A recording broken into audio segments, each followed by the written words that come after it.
Cavalcanti. What are the issues that we're dealing with in the push-up to ministers before they're finalised as in the draft text? What are the main barriers that we're needing to overcome for Brazil?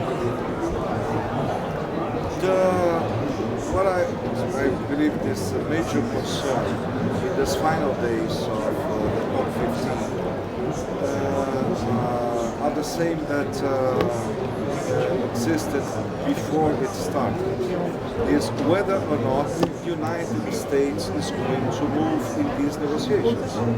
Are the United States coming and giving the world any commitment to reduce emissions, or they are going to be stuck in a number that represents goal that represents 4.5% of reduction, when the world needs from the United States at least 25 up to 40% reduction.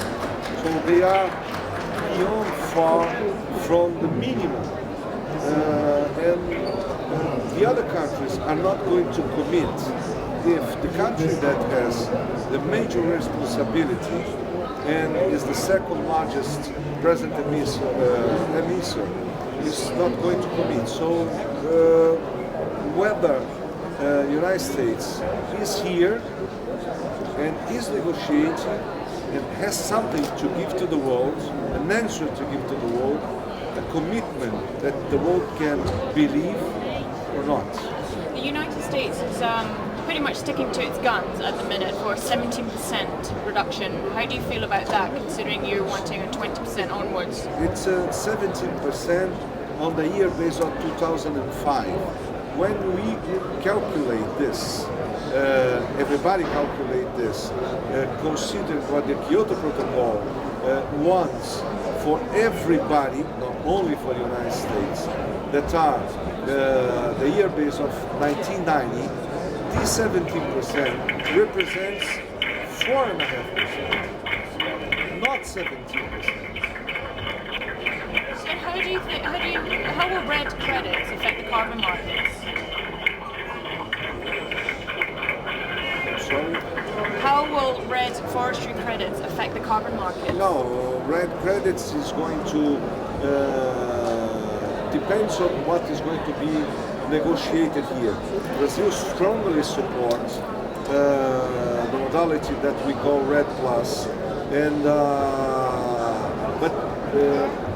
and this can be something a strong instrument with a very important power to keep forests all over the world and to restore forests that have been degraded. But it all depends on the big numbers that are the real problem that we're facing here. All these technical instruments, financial instruments, all these other discussions are not going on, are not moving forward, because we don't have on the table commitments, serious commitments from the countries. Are you optimistic about the funding for RED, given that you mentioned that there are obstacles? No, I'm not optimistic. Developed countries are not committed to long-term financing. They are talking about short-term until 2013. But this is something that I believe that's it's okay for at this moment of negotiation. I believe they are going to put better offers on the table while the discussions move forward. The problem is that countries are not, they cannot agree on the numbers of the targets. And this is something that's blocking the negotiations. How can you preach new clean technology for Brazil when Brazil is set to become one of the world's largest net exporters in oil and gas? Brazil has done something that is completely unknown in the world. In every country that's watching me now, there are two current fuels moving cars, and only two: diesel and gasoline. You either have a car that runs with diesel, or you have a car that runs with gasoline.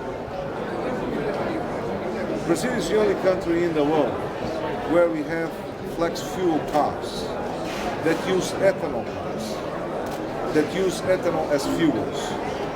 In Brazil, which is the sixth largest car producer in the world, 90% of our production has flex fuel technology. Flex fuel technology allows you to use gasoline or ethanol or the blend of the two in any mixture. And this is completely available on the market. 90% of the cars use this technology in Brazil. And this, today in Brazil, stands for that ethanol surpassed the consumption of gasoline in Brazil since 2007. What the world needs to do, that's to start to use biofuels. In Brazil, biofuels, they stand for the majority of the fuels that we are using for our light cars and vehicles. Well, in that case, do you see more land being cleared for sugarcane growth to produce ethanol then? No. How so? If you're expected to increase sugarcane production for... We are increasing sugarcane production. Brazil is dealing with this program by the past 30 years. And we are increasing ethanol production by not increasing land use, because what is increasing is the productivity. We are producing more ethanol from the same piece of land, and each year more. And this is something that is happening, and all the information is public and can be certified by anybody. Anyway, the production of ethanol, 70% of it is in the center, south center of Brazil. We cannot produce ethanol in the Amazon forest. This center is 2,500 kilometers away from the beginning of the Amazon forest. There is nothing to do, nothing to mix from ethanol production and the Amazon. Thank you very much. Okay.